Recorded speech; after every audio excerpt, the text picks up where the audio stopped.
Welcome to The Explainer. Today, we're tackling a really important topic, something that hits close to home for so many of us, but has a unique and powerful impact on adults with special needs. We're talking about screen addiction. It's a quiet crisis, so let's unpack what's really going on. Okay, first, look at this number 7 hours and 3 minutes. Just let that sink in for a second. That's the average time Americans spend glued to their screens every single day. That is a staggering amount of time, and it's literally rewiring all of our brains. But here's the critical question. For adults with special needs, those risks, they're magnified. They're amplified. What's a societal problem for most people can become a deeply personal crisis for them. So let's dive in and really understand why. To start, we kind of have to zoom out and see the big picture. This isn't just about a few individual struggles, you know? This is a global trend that is actively reshaping the mental health of an entire generation, right before our eyes. This data from the CDC tells a pretty stark story. Just look at that jump. When daily screen time goes over 4 hours, the rates of anxiety and depression symptoms, well, they more than double. That is not a small shift. That's a massive red flag. And get this. For kids between 11 and 14, that number can hit 9 hours a day. 9. To put that in perspective, the World Health Organization recommends a maximum of 2 hours. We're not just a little over the line here, we're in a completely different universe. So what is actually happening inside the brain to cause this? I mean, especially for individuals with unique neurological vulnerabilities. This goes way beyond a bad habit. We're talking about pure biology here. Well, it all comes down to this process called dopamine hijacking. And you have to understand, these devices are not neutral tools. No way. They are engineered to light up our brain's reward system, the exact same one that gets tangled up in substance addiction. So this isn't a failure of willpower, it's the brain's chemistry being actively rewritten. And this doesn't just happen all at once. It follows 4 pretty predictable stages. It starts innocently enough, with an initial reward, which then becomes a habit. Soon, the brain builds a tolerance, needing more and more stimulation to get that same feeling. Until finally, it becomes a dependence, where taking the device away causes real physical anxiety and distress. Now let's see how this plays out for specific groups. An adult with autism might be drawn to the digital world because it's predictable, it's controlled, it feels safe. But that safe harbor can quickly become a trap, getting in the way of developing those messy, unpredictable, but absolutely vital social skills. Now, in a brain wired for ADHD, this effect is basically supercharged. It gets trained to expect that constant, high-speed hit of dopamine from a screen.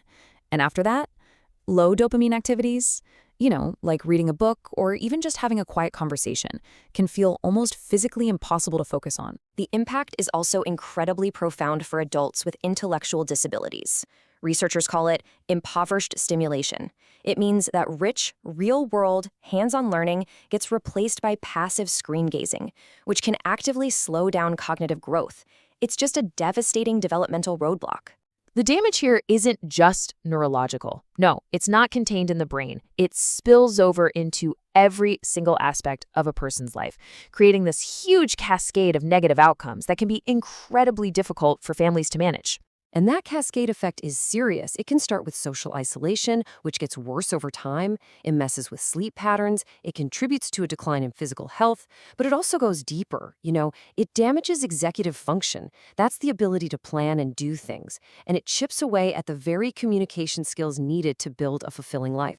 And as Dr. Erin Cantwell, a clinical psychologist, points out, this creates a vicious cycle. The very device that might seem to help with communication ultimately becomes the biggest barrier to real face-to-face interaction that is so necessary for growth.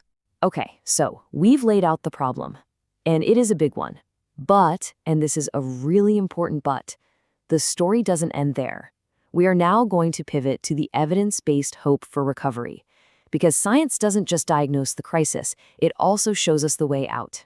Just look at this data. This is incredible. A digital detox, and in just 2 weeks, anxiety scores plummeted by nearly 50%. That's not a minor tweak. It's a statistically massive improvement.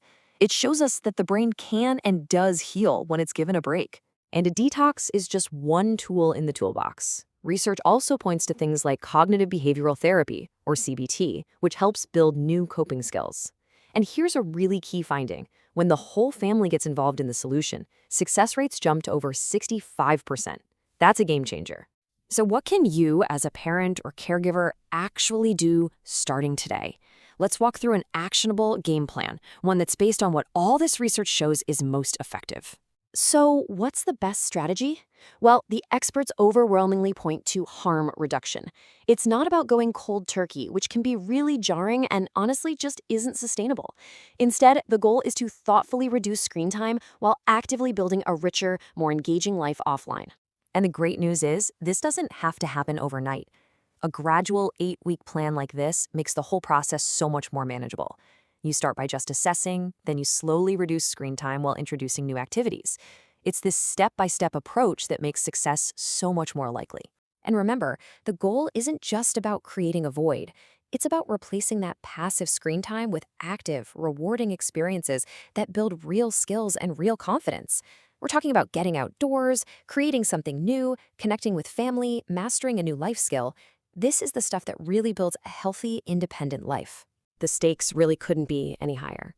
But what all this research shows us is that there is a roadmap. There are proven strategies to help reclaim a future that's filled with genuine potential, not digital dependency. The question isn't whether it's possible. The only question is, what's the first wise step you'll choose to take?